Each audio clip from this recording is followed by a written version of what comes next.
Hey guys, welcome back to my channel. My name's Serena for anybody who's new here. Today I'm going to be filming a video talking about my new grad nurse orientation experience so far. I'm only 1 month in and I was planning on making a video when I was finished with orientation. However, and that's going to be in about 2 months. However, I feel like I've learned so much so far and there's so much worth talking about at this point that why not share it with you guys. And then I'll also make one when I am on my own officially, and it will be fun to look back and compare the two videos. So I was like, yeah, why not just share what I've learned so far, and then moving forward I will then reflect on the experience as a whole. So yeah, and I also wanted to add in some pieces of advice and things that I wish I did differently, or maybe just things that I wish I knew, or advice in general when one is moving from nursing school to finding a job and finding what's right for you, and yeah, just all of that. So yeah, I hope you guys find this video helpful, and let's hop right into the video. First thing that I've learned, and I learned this very quickly upon starting orientation, is to be patient with yourself. There is so much that you're going to learn. A lot of the times you're not only on a new floor, but you're just learning your scope of practice. You're learning what you can delegate. You're learning how to balance 4, 5, 6 patients depending on the hospital. For me, the day shift is 4 or 5 patients depending on our census and how many nurses we have staffed, and then nighttime is usually about 6, I think, 5 or 6, again depending.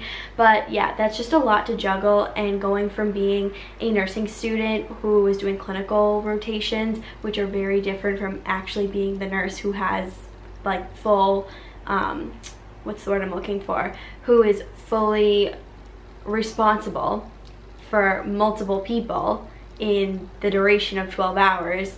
That's just a lot compared to what your clinical experiences may be like. That's why definitely your preceptorship or your senior internship, whatever you call it, during nursing school is so important, because I feel like that's the closest experience you get to actually being an RN, like working as an RN. So yeah, being patient with oneself is huge, because there's so much you're going to be learning. For me, I'm on a completely new floor, so just learning where everything is, learning who everyone is, learning who the doctors are, learning what PCTs are comfortable with specific delegation, what delegation tasks the PCTs, CNAs, PCAs are comfortable with, and then like I said, knowing your scope of practice, their scope of practice, and yeah, just everything about the environment is new and it can be very overwhelming, and you're not going to learn everything in one day, you're not going to learn everything in 1 month, nor are you going to know everything in 1 year or in 10 years from now, because each patient you have is different. Even if you have people who have similar or the same diagnoses,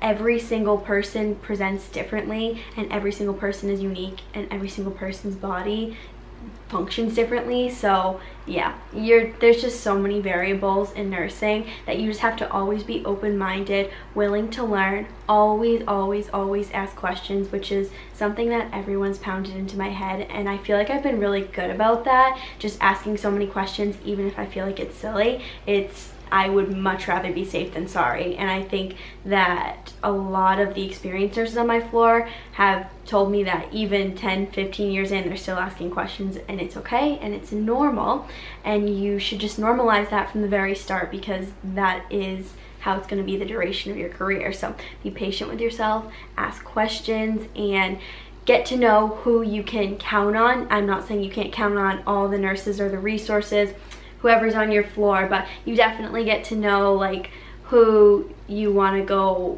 maybe interrupt to go ask a question, because some people are more receptive than others. But again, everyone is definitely going to be willing to help you and hopefully be very willing to support you. So yes, being patient for yourself for the 50,000th time. I think I just said that 20,000 times.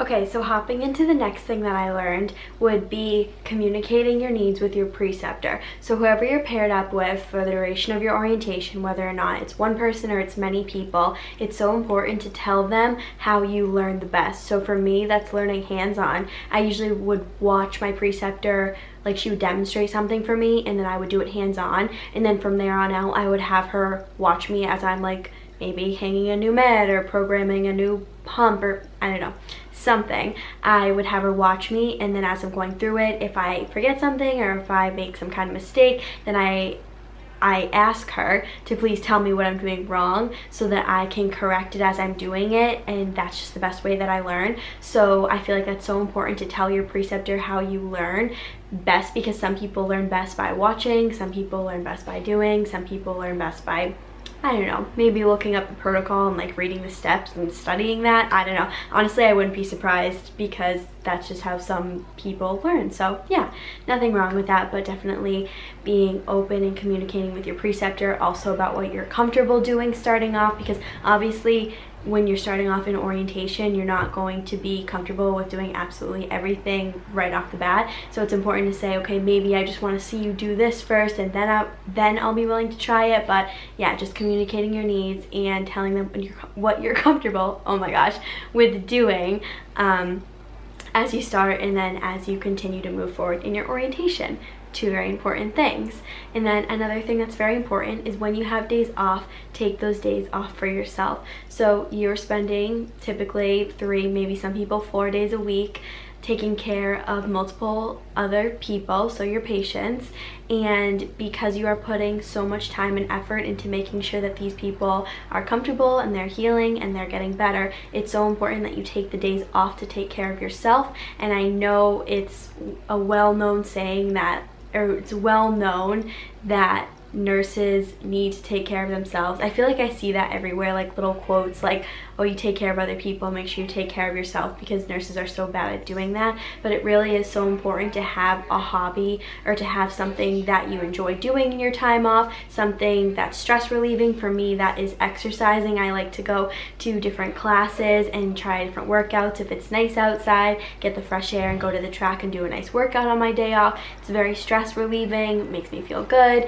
And then maybe for me also, I love doing YouTube. I love making these videos for you guys. That's something I also really look forward to doing on my time off. And yeah, just making sure you're resting enough, you're sleeping in, obviously just resting your body and relaxing, taking care of yourself. One of my last tips would be to take everything one day at a time. And again, I feel like that's kind of a given, but it's important to know that there are going to be times where you're frustrated, and there are going to be days where you come home and you're just like, oh my gosh, like I can't believe I did this, or I can't believe I felt embarrassed when this happened, or oh, I should have known that, and you feel hard on yourself. But you have to know that there are also going to be days where you're going to come home and you're going to be like, wow, that was a really good shift, or you had like a really good moment with a patient, you had a really good connection with one of your patients, which makes it so worth it. And then there are also going to be the times, of course, where you have those aha moments where you're taught something and then everything clicks and it makes sense, and it's honestly such a good feeling. It is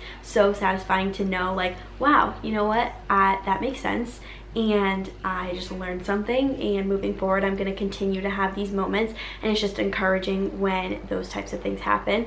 But yeah, just taking everything one day at a time, because one day is only one day, and the next day is a new day. And even if you have one bad day, that does not mean that the next day isn't going to be a good one. And I feel like that's really important to keep in mind, especially as you're starting out, because for me personally, I am super hard on myself, and I am working on being more patient with myself, like I mentioned before, and just taking everything one day at a time. So if I come home from work one night and I feel frustrated and I'm like, oh my goodness, like that was just such a rough day, and I really think I could have done better, or I should have done better, just telling myself, okay, you know what, tomorrow is a new day.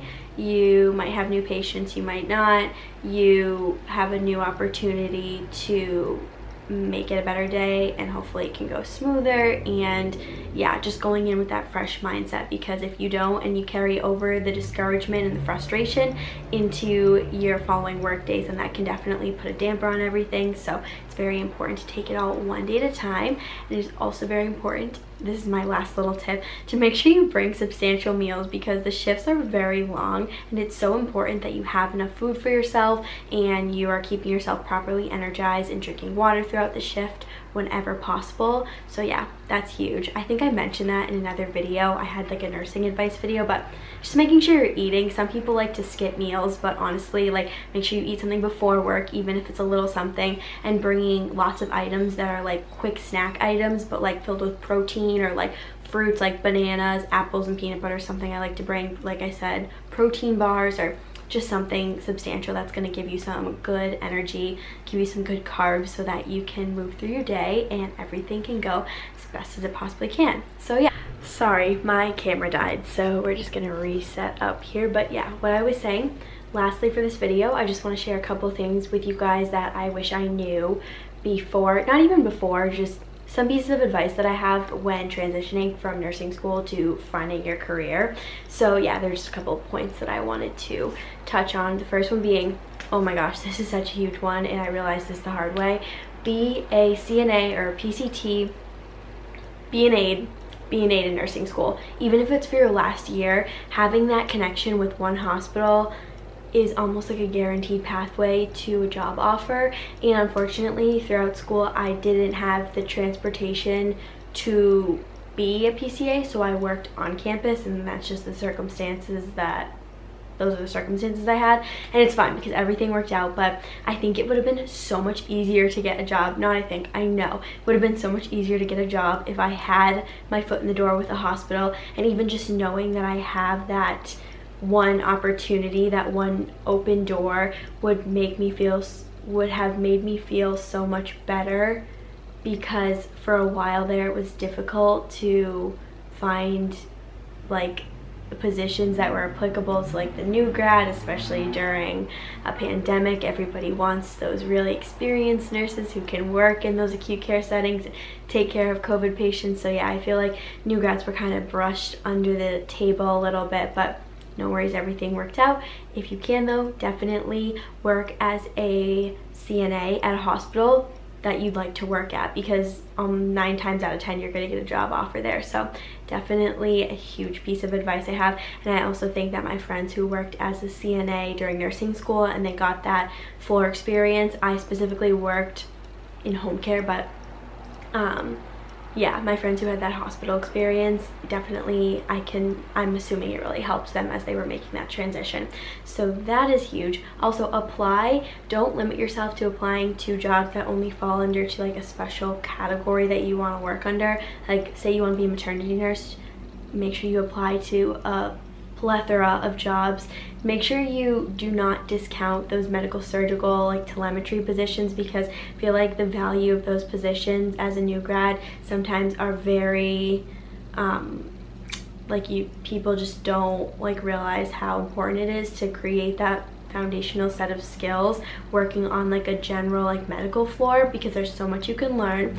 And also, if you start off in a specialty, then it's harder to jump from specialty to specialty because the skill set varies by a lot. So if you have that generalized background, then it's definitely easier to move from one specialty to the next, and you also have time to, I don't know, just figure out what you like and where you want to be, because maybe a unit that you want to be on just out of nursing school is going to be different from a unit that you would really like to work on 3 years into your career. So opening up many doors by working on a general medical, surgical, telemetry, any kind of like general unit like that is definitely very important. However, if you have a job lined up with a specialty unit, like if say you want to be a maternity nurse and you have a job lined up, all props to you. That is so awesome, and that is still going to be such a rewarding and fun career. So yes, just wanted to mention that. And then the last thing I wanted to mention, yeah, stay positive, apply everywhere. Any experience, like any interview experience is good experience, even if the interview is not something that you necessarily, like maybe not a place that you want to work at. Any experience is good experience, and there is going to be something that's going to work out. Nurses are so needed and your profession is so important, and it's important to keep that in mind, because there is going to be something that's going to work out once you have your foot in the door. And once you're in the profession, you can pretty much move anywhere, because it's very easy to create connections and just get where you want to be. So definitely keep your head facing forward, keep moving forward. I don't know what I'm trying to say, but yeah, just stay positive. So yeah, that is all I have for this video today, guys. I hope you enjoyed it, and I hope you found something helpful in this video. And yeah, thank you so much for watching, and I'd love to hear any questions in the comments down below. I would love to answer any questions that you guys have. But yeah, I hope to see you in the next video. Bye, guys.